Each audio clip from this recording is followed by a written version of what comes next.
რა გვაბრუნებს 64-ში? ჩვენ რომ მაგრები ვართ? არა, ჩემო ძიფასი. 64-ში გვაბრუნებს ღვთისგან მოვლენილი უგზომო მოწყალებას მადლი. როდესაც თუ დაიჯერე შენ რომ მაგარი ხარ, შენი უნდა დაბრუნდეს 64-ში, ჩათვალე რომ უკვე იღუპებ. მაგრამ თუ შენ გონებაში, სულში, გულში შეუშვებ, რომ შენი გადარჩენის საშუალება არის ღვთისგან გადმოვლენილი მადლი მოწყალებისა. ნაშინ იყვები უკვე მადლს. მაგრამ შენი ნებაც უნდა ემთხვეოდეს ამ მადლს. შენი ნებაც უნდა ემთხვეოდეს. და დალოცვილი გამყოვოთ ერთმა, რომ მართალია ჩვენ დავკარგეთ 64. როცა ვამბობთ ადამიანამ დაკარგა 64. ეს მესამე პირი არა, პირველ პირში უნდა თქვა, ჩვენ დავკარგეთ 64 ჩვენი ცოდვების გამო. მაგრამ ღმერთმა ჩვენ სიმართლე სიყვარულის გამო თვითონ აიღო საკუთარ თავზე ჩვენი ცოდვები, წინაპართა ცოდვები, ჩვენი ცოდვები და ჯვარზე ჩვენთვის მოკვდა. და ჩვენ გამოვხატავთ მადლიერებას, მივყვებით მის სიტყვას, რათა გვინდა დავბრუნდეთ იქ, სადაც ვისთვისაც გაგვაჩინა მაღალმა ღმერთმა. ყვალიდან მარხვა იწყება, აი ხშირად ვამბობ ხოლმე და კიდე ერთს გავემეორებ. ალბათ უკვე გაცვეთილი სიტყვებია თქვენთვის უკვე ჩემის. თუ აპირებ, ასე იგი, მარხვის დროს არე მიიღება ხორცი, ზისნაწარმი და კვერცხი და მარხვაში თევზი.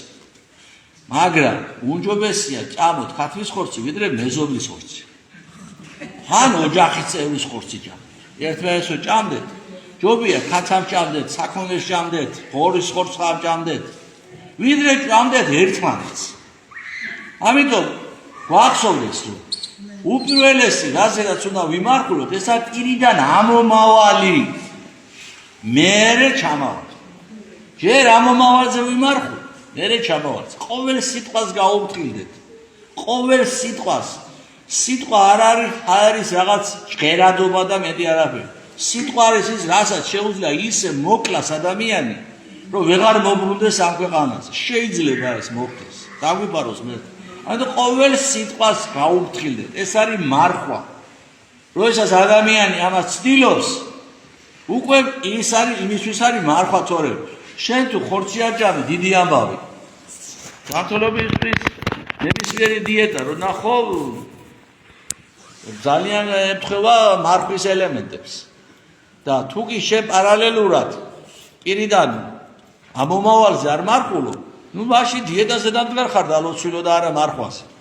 ესაა დიეტა, მაშინ და მეტი არაფერი. დიეტა კი ბატონო, ექიმთან დიეტის საწინააღმდეგო ვლაპარაკობ რამეს, კაცო, დიეტაც საჭიროა, ჯანმრთელები რო ვიყოთ, მაგრამ მარხვის ფუნქცია უპირველეს არის ამომავალზე მარხვა შევინახოთ ზურფასებო.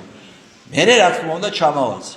და თუ რომელიმე ჯანმრთელობის მხრივ პრობლემა აქვს, მოგეხსენებათ, რომ აქ ეკლესია სწავლება ასეთია, რომ ლოცვა-კურთხევა მოზღვილთან და მსუბუქდება. რა თქმა უნდა. თუ ვინმეს დამძიმება უნდა, თვითნებურათაც არ დაიმძიმოს. აი ესეც არის საეკლესიო სწავლება არის, ჩემი ის კი არ არის, ვთქვათ, აკიეტება. საეკლესიო სწავლება თვითნებურად არ დაიმძიმოთ, იმიტომ რომ მარხვა არ არის შიმში. არ აგვერიოს ერთმანეთში, არც მარხვა არ არის დიეტა. მარხვა არის სულიერი ქმედება, სულიერი ცხოვრება. მერთმა დალოცვილი გამყობოთ, გაგახარო და გაგაზიარო თუფა. ჩვენთან არც მერთ.